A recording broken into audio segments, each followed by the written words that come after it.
ज़रा हटके में खुशामदीद। शाहज़ेब जिलानी, ज़रार खोड़ो, वसतुल्लाह ख़ान का सलाम कबूल कीजिए। इमरान ख़ान साहब किसी काल कोठड़ी में नहीं हैं, ना ही किसी 5 स्टार होटल में हैं। वो जिस जेल में हैं उसकी तस्वीर आज मंजर आम पर आई हैं, उस पर हम प्रोग्राम में आज बात करेंगे। गज़ा का भी ज़िक्र होगा, लेकिन आगाज़ करते हैं सिंध में बढ़ती हुई लाकानूनियत से। कराची से लेकर कश्मीर तक अब ये मुतवातर ख़बरें आ रही हैं कि कहीं हथियारों की खुलेआम नुमाइश है, तो कहीं फायरिंग है, तो कहीं आम शहरी जाँ बहक हो रहे हैं। इसका जो रूटीन है वो इतना ज़्यादा हो गया है कि अब सनतकार कारोबारी हजरात जो हैं वो भी धमकियां देने पर मजबूर हुए हैं कि हम हड़ताल पे जाएंगे, हम धरना देंगे। मुल्क की जो सूरत हाल है, ख़ास करके कराची की जो सबसे बड़ा शहर है मुल्क का, उस पर क्या कह रहे हैं यहाँ के सियासी हलके, यहाँ की हुकूमत। एक झलक उसकी देख लें।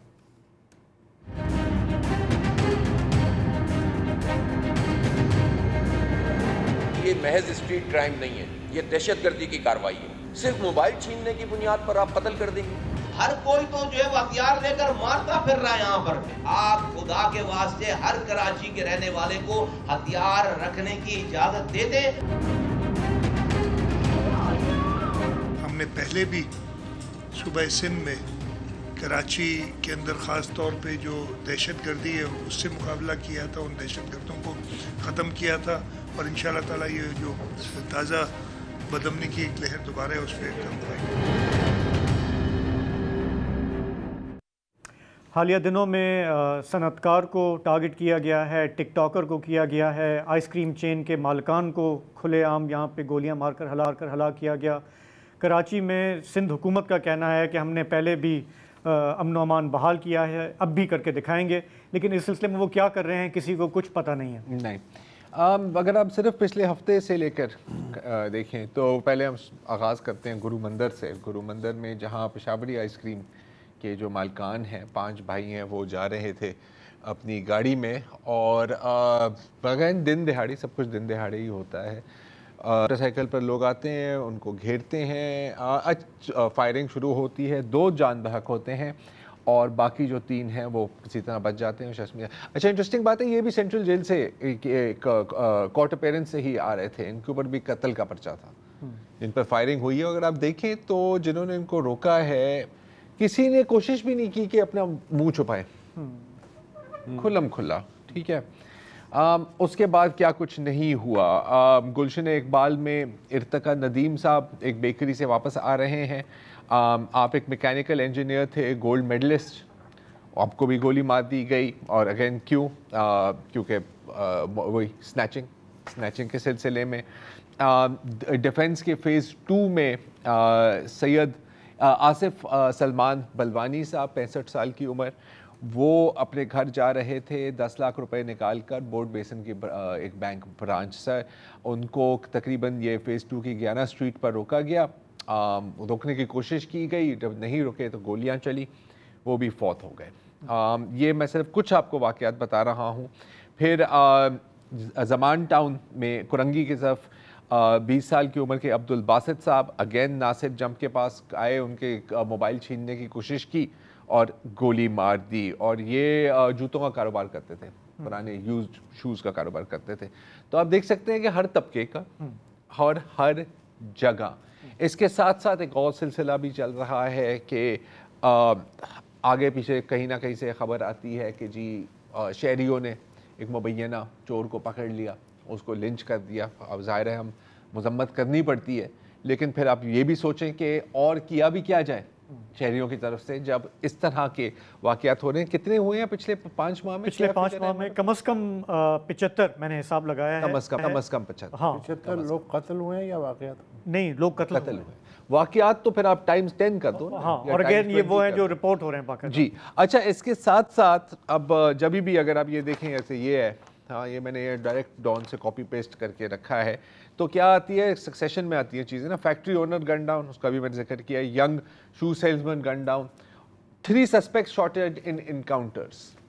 तो ये 3 चीज़ें साथ साथ चल रही हैं। अच्छा, अगर आप पुलिस से बात करें, और अक्सर उन्हें पुलिस से बात की है और पुलिस के बयानात आते हैं, तो जब प्रेस कॉन्फ्रेंस होती है ना तो एक थोड़ा सा एक अजीब किस्म का मुझे एटीट्यूड नज़र आता है कि जी मतलब आप क्या बात कर रहे हैं जी, आप न्यूयॉर्क को देखें। हाँ, न्यूयॉर्क में भी तो क्राइम होते हैं, आप उसके बारे में तो कभी नहीं बात करते क्योंकि हम न्यूयॉर्क में नहीं रह रहे ना मेरी जान, हम यहाँ रह रहे हैं, हम यहाँ की बात करेंगे ना। कोलंबिया से कम है। हाँ, कोलंबिया में आप देखें, मेक्सिको के गैंग्स को देख लें, अब वहाँ पता नहीं जिक्र किया, कोई उनको अगर बता देगा तो यकीनन ये भी जिक्र हो जाएगा। मतलब क्यों कि बड़े बड़े शहरों में ऐसे छोटे मोटे वाकयात होते हैं, लेकिन क्या इतने तवातुर से होते हैं?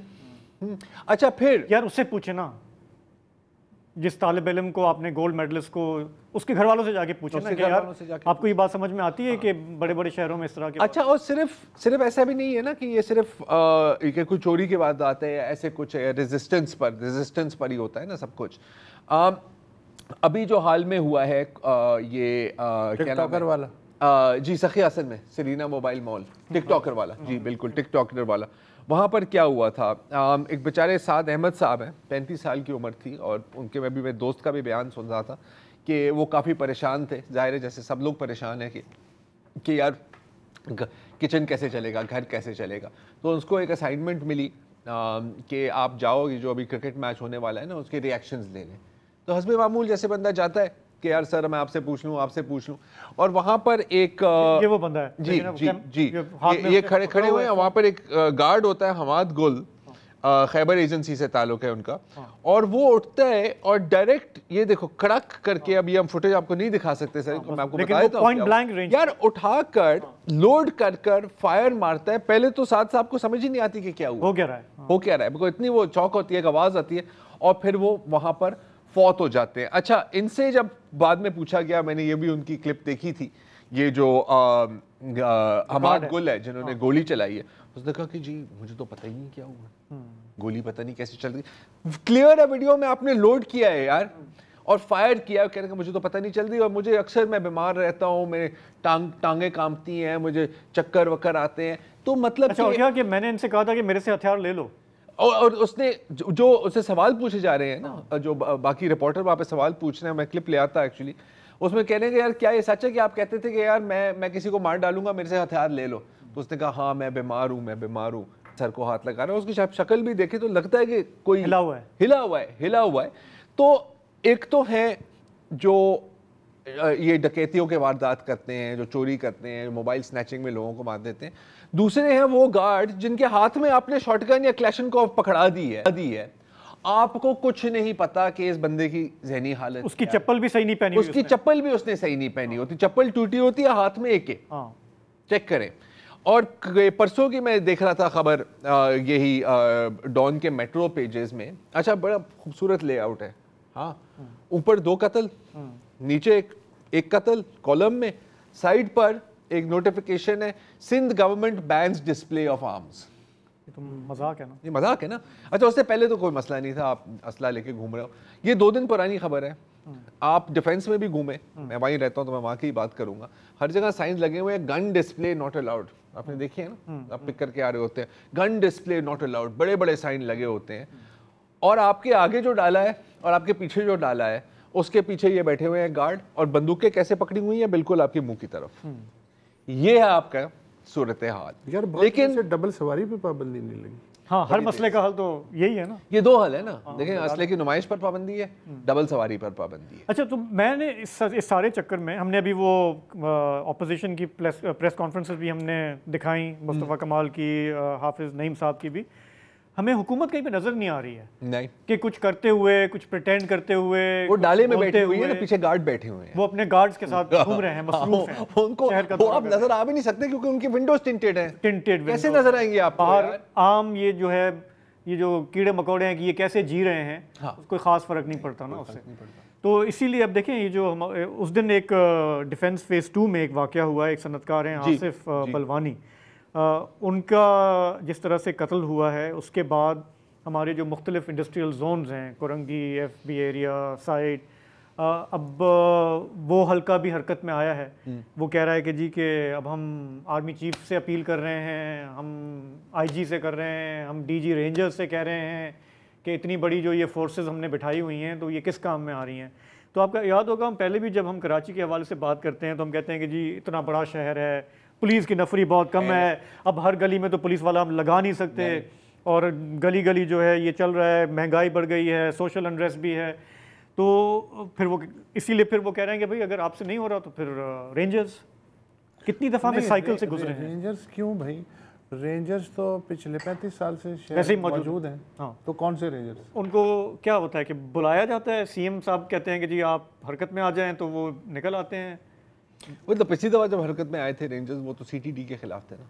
हाँ जी। अच्छा, और वो भी जायज़ था जी हाँ, क्योंकि क्या हुआ था? अच्छा, काउंटर टेररिज्म डिपार्टमेंट यार, अब ये भी मतलब आप ऐसी स्टोरीज हैं कि अगर आप ये किसी फिल्म या किसी टीवी सीरीज में देखते ना, आप कहते यार छोड़ दे यार भाई, ऐसा भी नहीं होता कि सीटीडी के एहलकार लोगों को किडनैप कर रहे हैं कि यार आपके ऊपर मैं दहशतगर्दी का पर्चा लगाऊंगा, ठीक है, इतने पैसे निकाल मेरी जान। इस दफ़ा सिर्फ क्या गलती हुई, अच्छा उनको गिरफ्तार भी किया गया, मुअत्तल भी किया गया, फिर भाई साहब उनको वापस रख दिया, क्योंकि ज़ाहिर है ऊपर भी पैसे भेजते हैं ना, और ठीक ठाक नोट भेजते हैं। और इस बार उनसे गलती सिर्फ इतनी हुई कि जिस बंदे को उन्होंने हाथ डाला वो कौन था?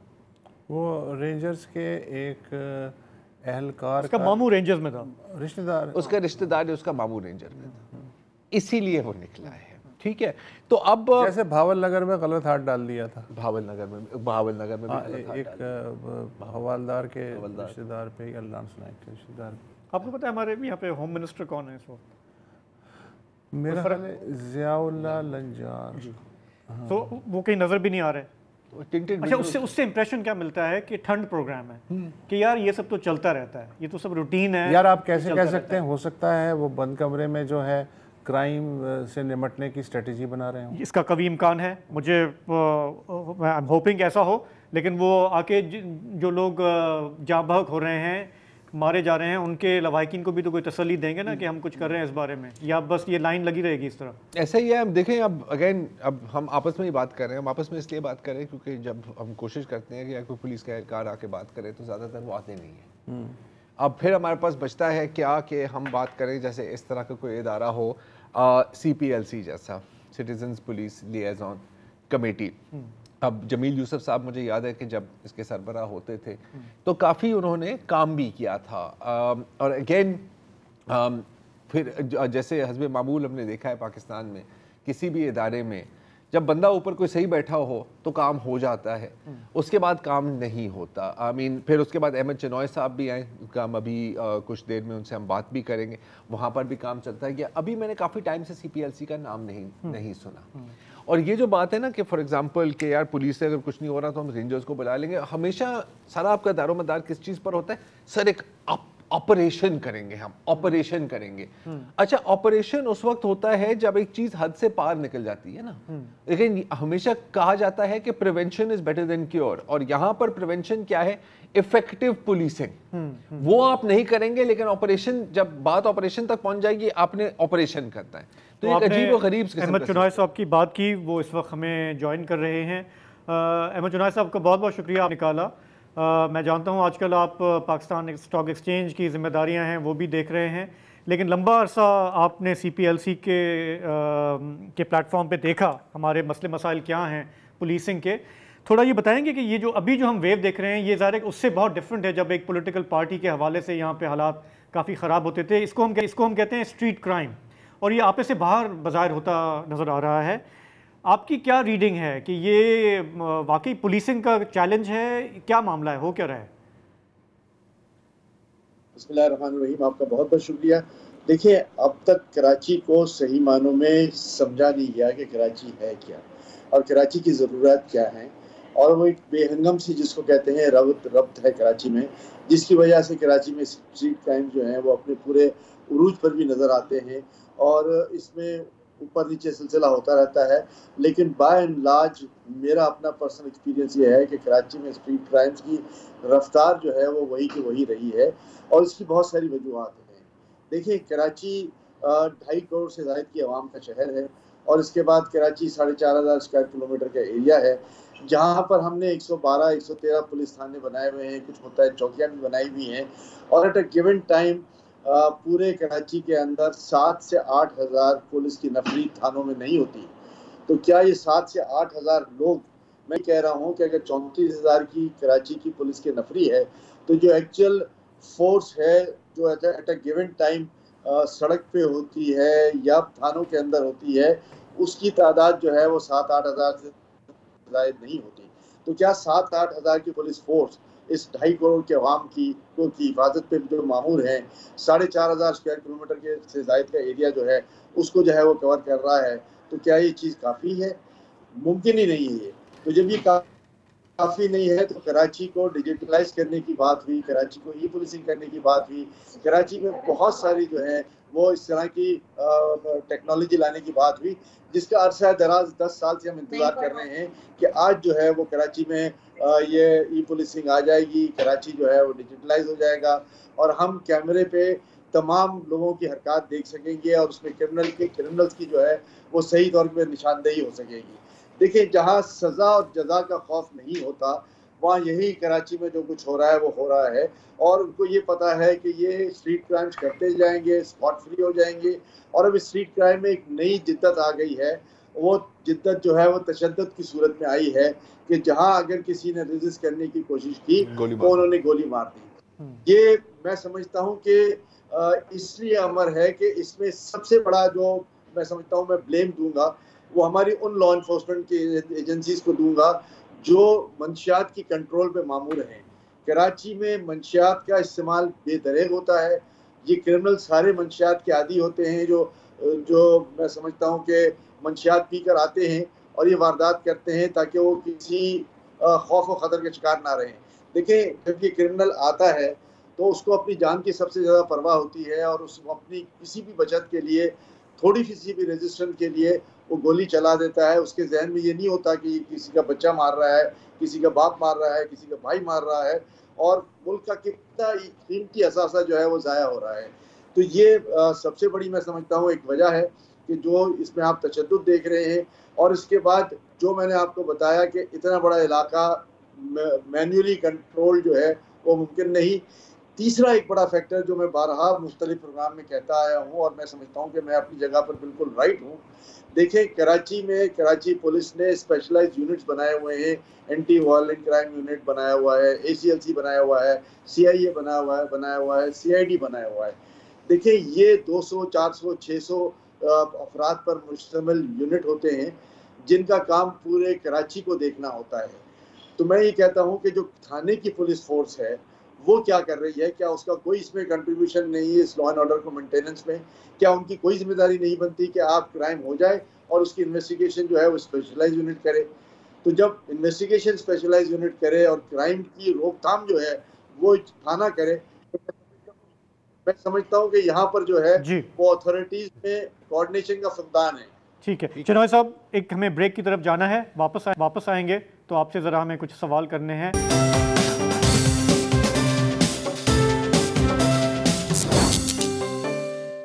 हम कराची में बढ़ती हुई लाकानूनियत पर बात कर रहे हैं। अहमद चिनॉय साहब हमारे साथ हैं। चिनॉय साहब, दो मेरे छोटे छोटे सवाल हैं। एक तो आपने जो तमाम डायग्नोसिस दी, नारकोटिक्स का आपने बताया, दूसरे मामला की, एक तो मुझे असेसमेंट दें कि ये जो करंट सूबाई गवर्नमेंट है इसका क्या रोल बनता है, इसके हाथ में क्या है, क्या कर सकती है जो नहीं कर रही या करना चाहिए? और दूसरा ज़िम्नन सा मेरा सवाल है, आपने ई पुलिसिंग की बात की, डिजिटाइज़ करने की बात की, अगर ये बता दें कि जहाँ जहाँ पे ये स्मार्ट सिटीज़ बने, CCTV कैमरे लगे, वहाँ पे क्या क्राइम ख़त्म हो गया? उससे हमें क्या फ़ायदा क्या होता है एक्चुअली? देखिए, मैं दो बातें आपको बता दूं। सिटी गवर्नमेंट या डिस्ट्रिक्ट गवर्नमेंट या प्रोविंशियल गवर्नमेंट जो कुछ भी एफर्ट करेगी, अगर उसको साइंटिफिक बुनियादों पर नहीं किया जाएगा तो ये ह्यूमनली पॉसिबल नहीं है, जो मैंने आपको स्टेट्स दिए हैं। इसके बाद जब हम बात करते हैं कि जी क्यों उसको डिजिटलाइज नहीं किया जा रहा, अभी रिसेंटली एक हफ़्ता पहले एक मीटिंग में मैं मौजूद था CM हाउस में, और वहाँ CM साहब ने इस बात को एडमिट किया कि हाँ इसमें डिले है, लेकिन अब हम इसको जो है वो जल्दी से पाए तकमील तक पहुँचाने की कोशिश कर रहे हैं। अल्लाह करे उनकी ये बात सही साबित हो और वो इस पर काम कर जाए। देखिए, इसमें सबसे बड़ा फ़ायदा ये है कि क्राइम जो है वो ऑनलाइन आपको नज़र आएगा, खुदा ना खास्ता कि कोई क्राइम हो रहा है, और फिर अगर उस जगह कैमरे नहीं है और जहाँ से ये आए हैं तो उनको ट्रैक करने में और उनको कवर अप करने में जो है वो मदद मिलेगी। और एट साइड जो है वो उनको पकड़ा भी जा सकेगा। इसके रिस्पांस यूनिट्स बहुत ज़रूरी है। मैंने हमेशा इस बात पर जोर दिया है और मेरा खदशा ये है कि हम कराची को डिजिटलाइज भी कर लेंगे, कैमराज भी सब जगह लगा देंगे, लेकिन अगर बैकअप यूनिट्स नहीं होंगे, और बैकअप यूनिट्स अमूमन मामूल किए जाते हैं, लेकिन थोड़े अरसे में ये देखा जाता है कि ये मोबाइल जो है वो नई मोबाइलें सरकारी अफसरान के घरों पर होती है, सरकार पुलिस वालों के घरों पे होती है, और पुरानी मोबाइल जो है वो बैकअप यूनिट्स में पड़ी होती है। सर देखें, तो घूम फिर के वही गवर्नेंस का मसला आ गया ना। क्या ये हमारी जो गवर्नमेंट है वो इसको प्रायोरिटी बना रही है, या एक कंप्लेसेंसी का आपको सेंस मिलता है वहाँ पे? देखिए, जहाँ इतने सालों से नहीं हुआ, वहाँ हम अब भी उम्मीद करते हैं कि ये गवर्नमेंट जो है, प्रोविंशियल गवर्नमेंट इस पर ध्यान देगी, इसको ज़रूर एग्जीक्यूट कराएगी, क्योंकि अब मामला जो है वो हद से ज़्यादा बढ़ रहे हैं। इस पर बड़ा ह्यू एंड क्राई हो रहा है, लेकिन हम इसको फिर इसका साइंटिफिक हल निकालने की, तलाश करने की ज़रूरत महसूस नहीं करते। एक बात मैं आपको बड़ा अहम कहता हूँ, मेरा अपना ज़ाती तजर्बा है, और ये मैं बड़े वसूख के साथ कहता हूँ कि देखें, इलाके का SHO इलाके का बादशाह होता है। उसको ये पता होता है कि उसके इलाके में कहाँ क्राइम हो रहा है, उसके इलाके में क्रिमिनल्स कहाँ रिहाइश पजीर हैं, उसके इलाके में कहाँ से लोग आकर वारदातें करते हैं। तो ये इंफॉर्मेशन शेयरिंग कराची के तमाम थानों में लिंक्ड अप होनी चाहिए आपस में एक दूसरे से। और जब आप उन क्रिमिनल्स के गिर्द घेरा तंग करेंगे, कहीं भी वो रह रहे हों, कहीं से भी वो ऑपरेट कर रहे हों, तो फिर उनके लिए एक बहुत बड़ा डिटरेंट हो जाएगा कि वो ये काम नहीं करेंगे, और करेंगे तो बहुत मोहतात होकर करेंगे।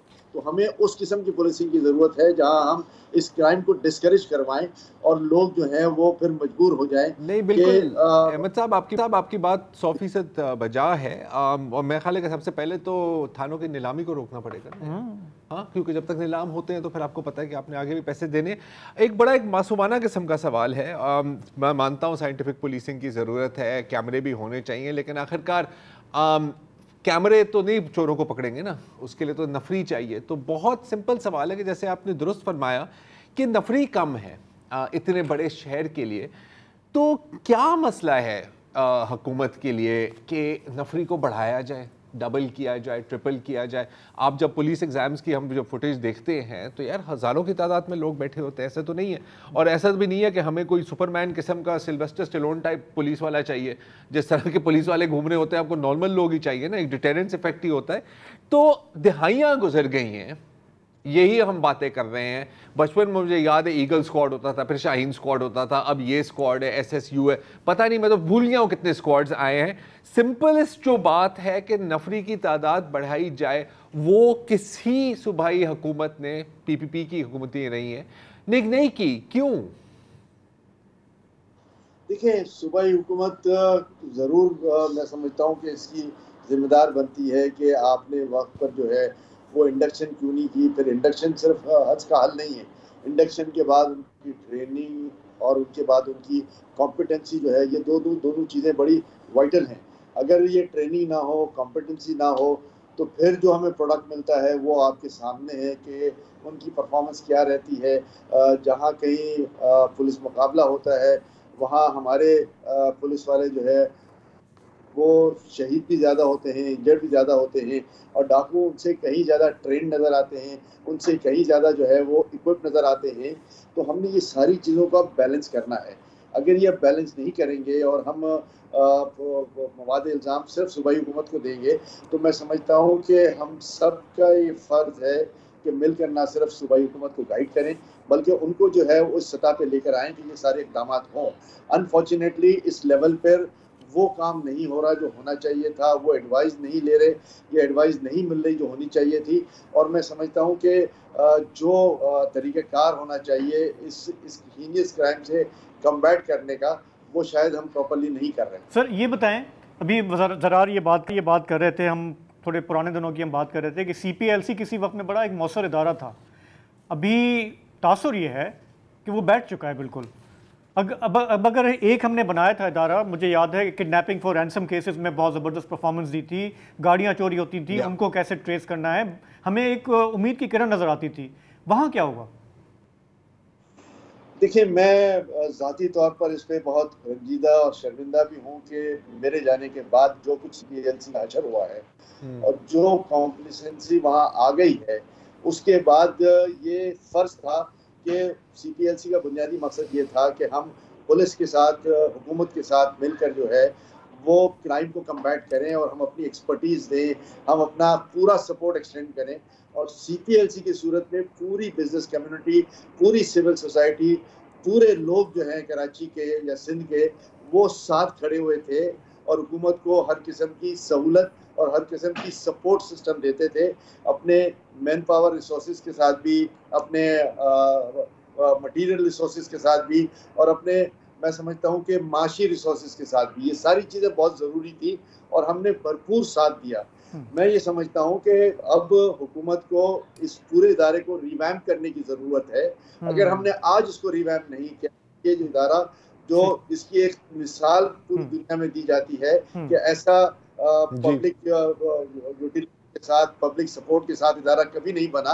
और जो कुछ कार्य इसने सर अंजाम दिए वो हमेशा तारीफ के लायक और मुस्तहिक थे। इवन ये आपको ये पता है कि सारे foreign ambassadors, foreign consul general सब CPLC में आते थे और उसकी ठीक है चनाय साहब, सॉरी हमारे पास थोड़ा वक्त कम है, लेकिन आपकी बात आ गई कि एक अच्छी मिसाल थी, एक इदारा काम कर रहा था, उसको हम रिवाइव कर सकते चाहें तो, या उसको बिगाड़ भी सकते हैं। अगर हमारा सवाल ही क्यों आया एक अच्छे इदारे को, ये तो गौर करने की बात है ना। रिवाइव की नौबत ही क्यों आ रही है, तो इस पर हम सोचते हैं, एक ब्रेक लेंगे और वापस आएंगे तो मज़ीद खबरें शामिल करेंगे।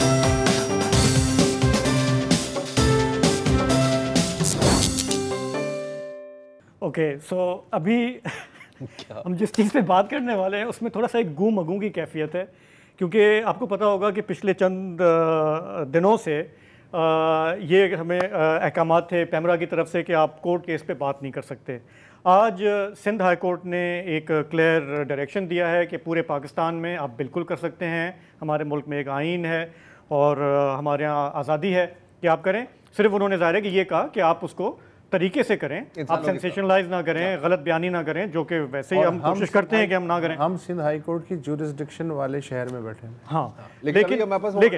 हाँ, लेकिन चूंकि इसमें एक खिचड़ी है कि हम कुछ चीज़ों पे बात कर सकते हैं, कुछ पे नहीं कर सकते। कुछ क्लैरिटी जब तक आएगी तब तक हम एहतियात से काम लेंगे, क्योंकि जर्नलिज्म में हम शुरू में खुद भी ये सीखे, दूसरों को भी सिखाया, when in doubt leave it out. हाँ, तो इसलिए when in doubt wear black.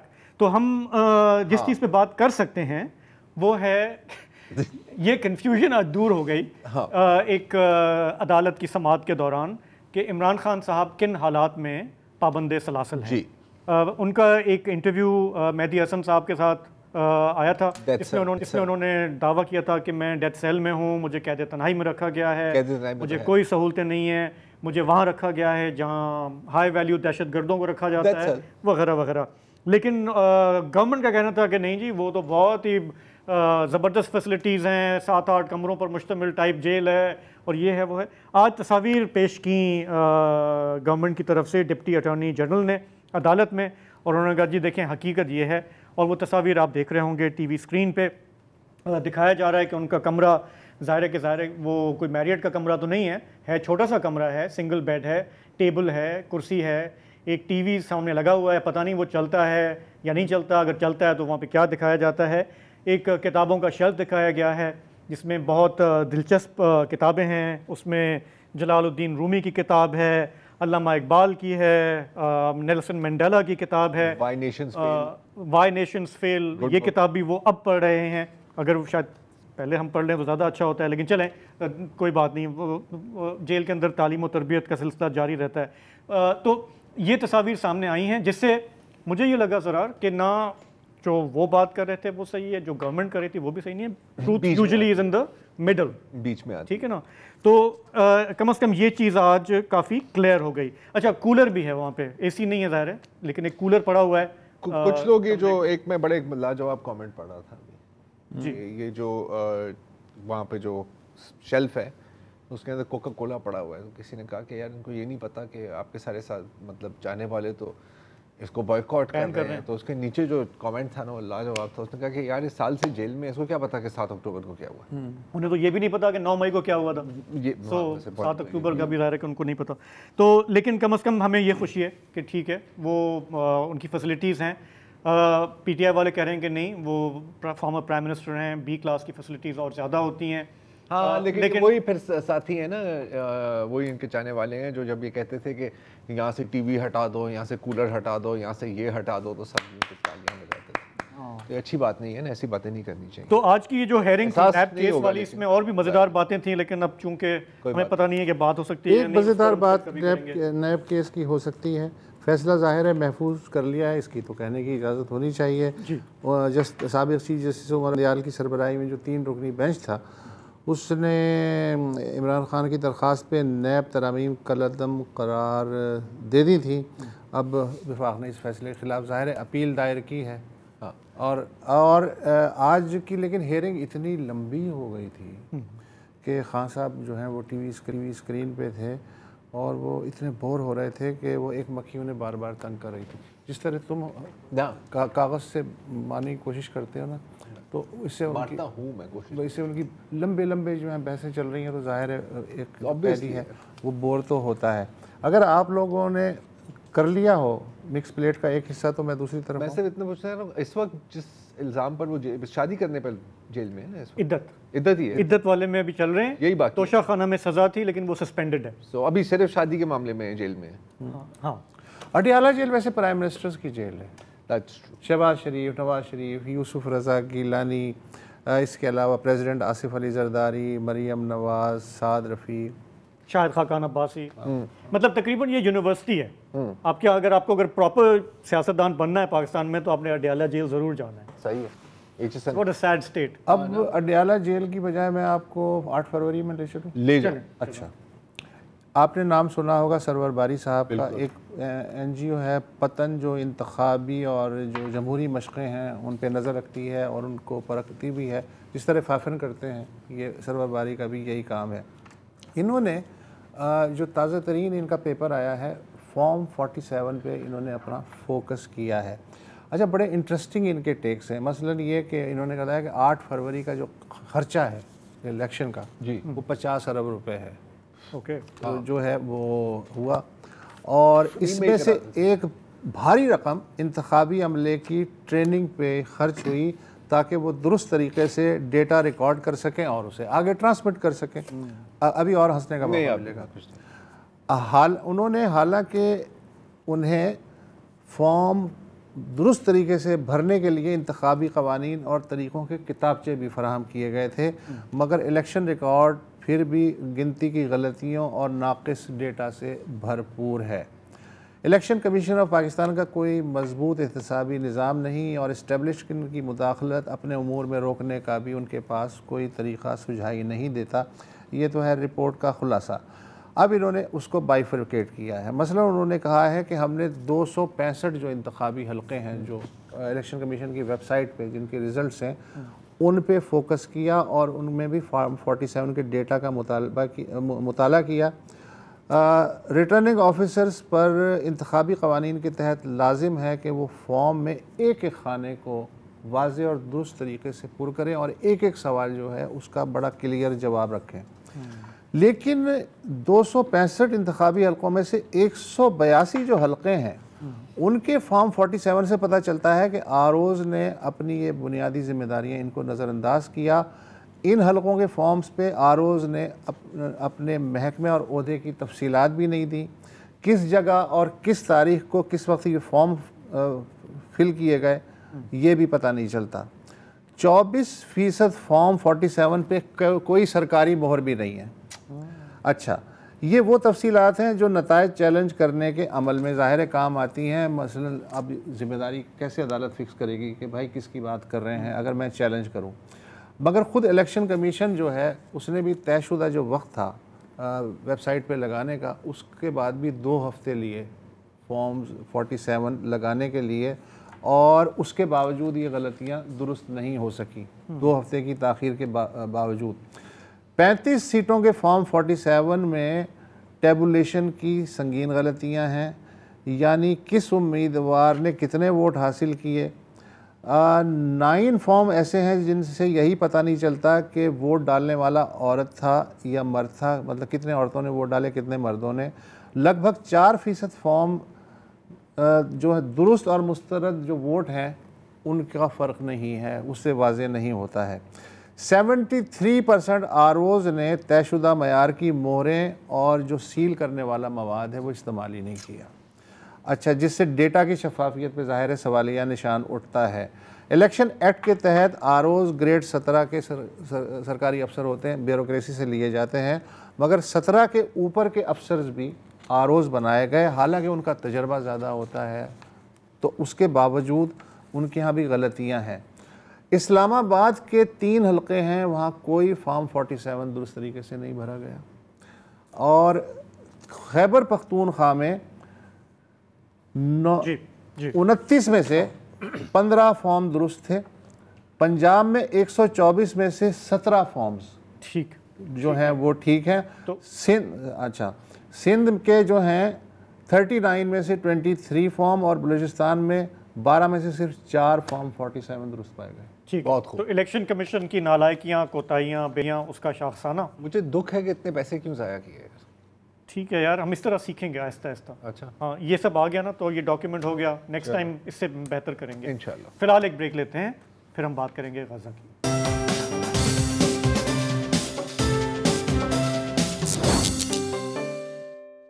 Welcome back. आज इजराइल ने नुसैरत कैंप के, गजा में नुसैरत कैंप की एक अक़वाम मुत्तहिदा की स्कूल, अल सर्दी स्कूल पर बमबारी की है। रात गुज़रे जब लोग वहाँ पर, जो सैकड़ों लोग वहाँ पर पनाह ले रहे थे, वो सो रहे थे।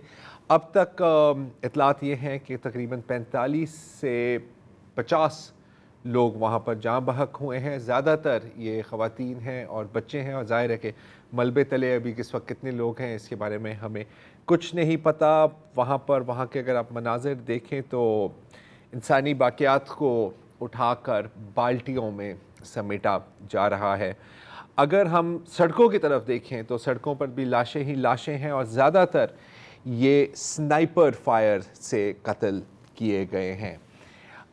इस वक्त दुनिया की तारीख़ में कभी इतनी, गज़ा की अगर मैं बात करूं तो दुनिया की तारीख़ में कभी इतने बच्चों की तादाद नहीं देखी जिनको बाजुओं और टांगों से महरूम कर दिया गया है। हर दिन इजरायली हमलों में तकरीबन 10 बच्चे या तो अपने बाजू खो जाते हैं, या अपनी टांगें खो जाते हैं, या कोई भी जिस्मानी आज़ा।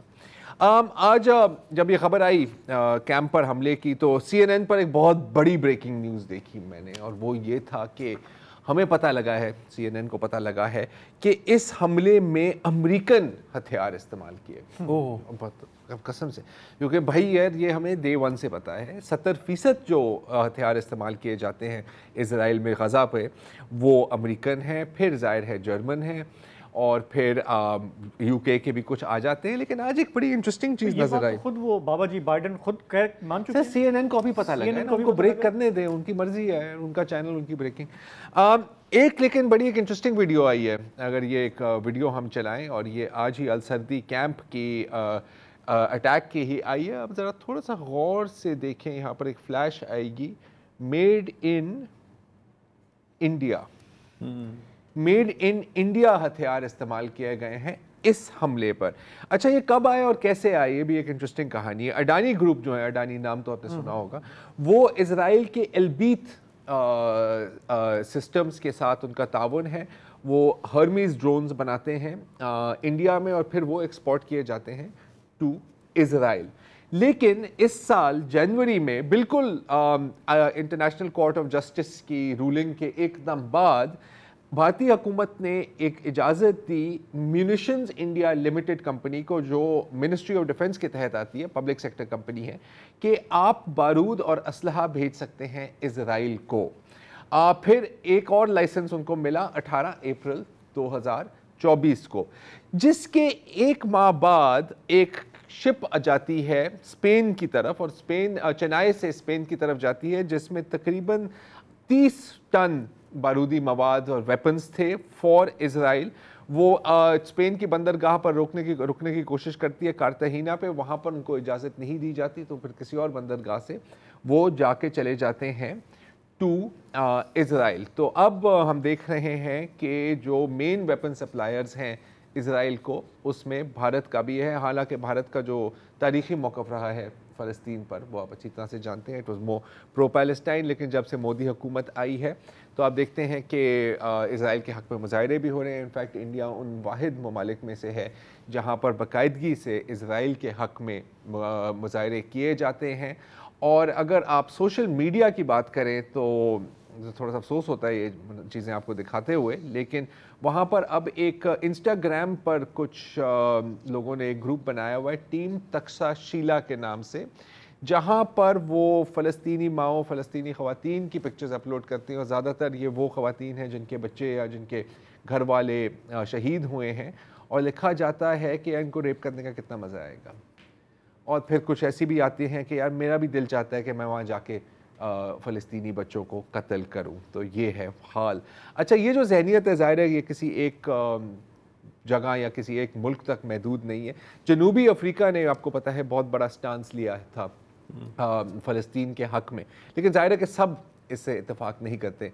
जनूबी अफ्रीका में 2 जून को कुछ दिन कबल ग्रेसन बेयर साहब, एक 44 साल की उम्र थे उनकी, उन्होंने एक ख़ातून को कत्ल किया, हलीमा हुसैन प्रेस्टन को, और उनके मियाँ को शदीद ज़ख्मी किया, उनके मियाँ और उनके बेटे को शदीद ज़ख्मी किया, और उनकी 10 साला बेटी को रेप करने की धमकी दी। इनको गिरफ़्तार किया गया और इनसे पूछा गया कि आपने क्यों किया। उसने कहा कि क्योंकि ये फ़लस्तीन के हक़ में बहुत बोलते थे, मुझे अच्छा नहीं लगा। अच्छा, भारत की बात कर रहे थे तो भारत के बिल्कुल करीब ही एक मुल्क है मालदीव्स, नाम आपने अगेन मालदीव्स का भी सुना होगा। इट्स एन आइलैंड चेन, काफ़ी पॉपुलर टूरिस्ट डेस्टिनेशन है। मालदीव्स ने हाल में एक ऐलान किया है कि अब हम इजरायली पासपोर्ट होल्डर्स को इस मुल्क में दाखिल नहीं होने देंगे।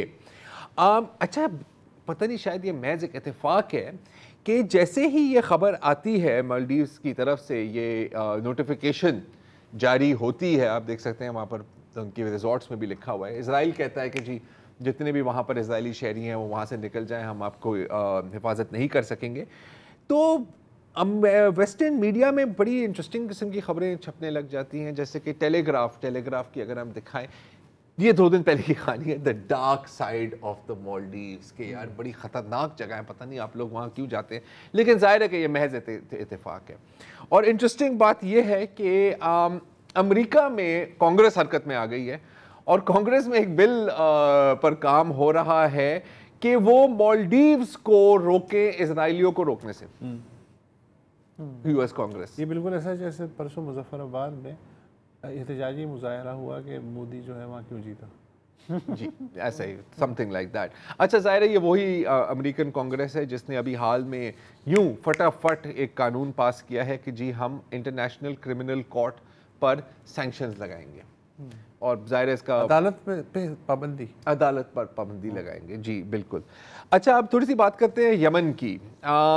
आज एक इंटरेस्टिंग खबरें आई हैं यमन की जानिब से, और यमन का कहना है, यमन की आर्म्ड फोर्सेस हुसीज़ का कहना है कि उन्होंने इज़राइल के हाइफा बंदरगाह पर आती हुई 2 किश्तियों को निशाना बनाया है। कुछ फुटेज भी इसकी अपलोड हुई है।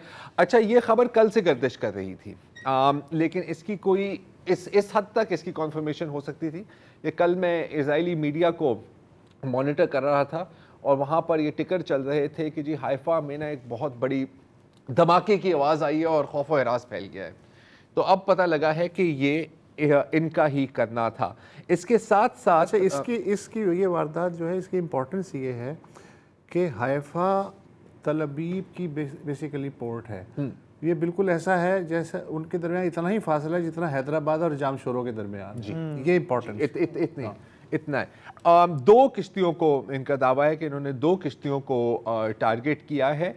3 किश्तियों को, 2 वहाँ पर मिलिट्री इक्विपमेंट ले जा रही थी और तीसरी ने एंटर करने की कोशिश की थी हाइफा के पोर्ट को, और यमन ने फिर कुछ माह कबल ये ऐलान किया था कि जी हमने पाबंदी लगा दी है, जो भी शिप यहाँ पर आएगी वो हमारे निशाने में होगी। लेकिन सवाल ये था कि क्या वो उनकी पहुँच वहाँ तक है। तो अब पता लग गया कि पहुंच है, और जिस मिसाइल इन लोगों ने इस्तेमाल किया है वो भी बड़ा इंटरेस्टिंग है, उसकी भी आपको तस्वीर दिखा देते हैं। इसका नाम रखा है फ़लस्तीन। मिसाइल का नाम, ये है वो मिसाइल। और अगर आप इसका क्लोजअप देखें तो इसका जो वॉर हेड है उस पर कुफाया बना हुआ है। तो this is the locally made missile जो अब पहली दफा locally used, not locally made. वो उनका दावा है कि लोकली बना है, लोकली बना है और लोकली यूज भी हुआ है। अच्छा, अब जाते हैं थोड़ा सा नॉर्दर्न फ्रंट की जानिब, जहां पर हिजबुल्लाह की कार्रवाइयाँ चल रही हैं। कल ही बात की थी इस पे शायद, या कल परसों जब इसमें हम बात कर रहे थे तो आपको बता रहे थे कि अब कोई मेरे ख्याल 3-4 हज़ार एकड़ शुमाली इजराइल के को वहाँ पर आग लग गई है।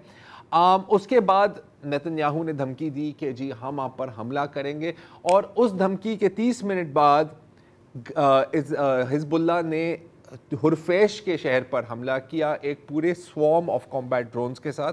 और ना सिर्फ ये बल्कि रमोत नफ्तली मिलिट्री बेस पर एक और आयरन डोम की बैटरी को भी उड़ा दिया, और उसके साथ साथ एक कमांड एंड कंट्रोल व्हीकल को भी तबाह कर दिया। तो अब मेरा ख्याल है कि तकरीबन 20% आयरन डोम की जो बैटरीज हैं वहाँ उस एरिया में डिप्लॉयड, वो फंक्शन नहीं कर रही। आज के लिए इतना ही जी, इजाज़त दीजिए, खुदा हाफ़िज़।